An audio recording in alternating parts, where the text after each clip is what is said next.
following the killing in Nebraska of Raymond Yellow Thunder, there were a number of other reservation border town murders, generally whites killing Indians.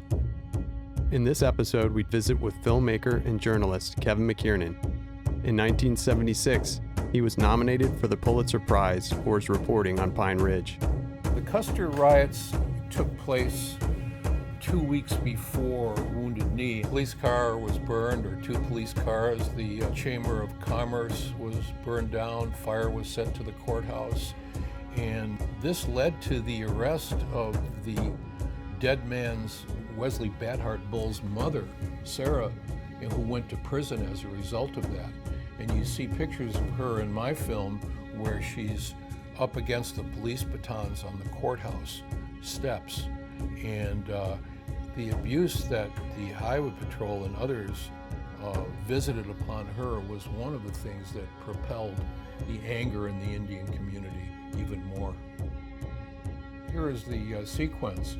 In November of 1972, you have the American Indian Movement Trail of Broken Treaties taking over the Bureau of Indian Affairs in Washington, and then the caravan back toward the reservation to celebrate. You had the killing of Raymond Yellow Thunder in the border town near Pine Ridge.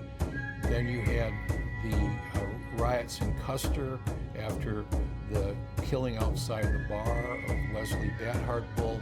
And then 2 weeks later, you've got the Wounded Knee occupation, which becomes the longest civil disorder in American history at 10 weeks, 71 days.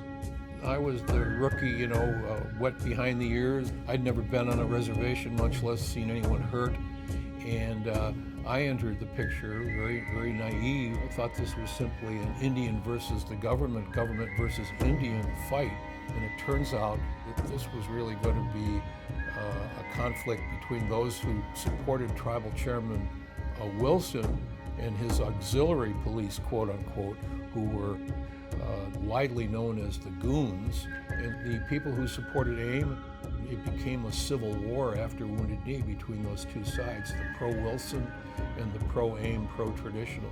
Yeah, there were a lot of grudges on the part of the Goons who felt they had been sidelined with all the publicity about AIM, and so it was payback time.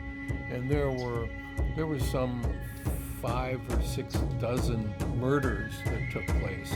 Those who were supporters of the American Indian Movement thought that there was collusion between the FBI and the Goon Squad, and in fact some of my research and interviews back that up.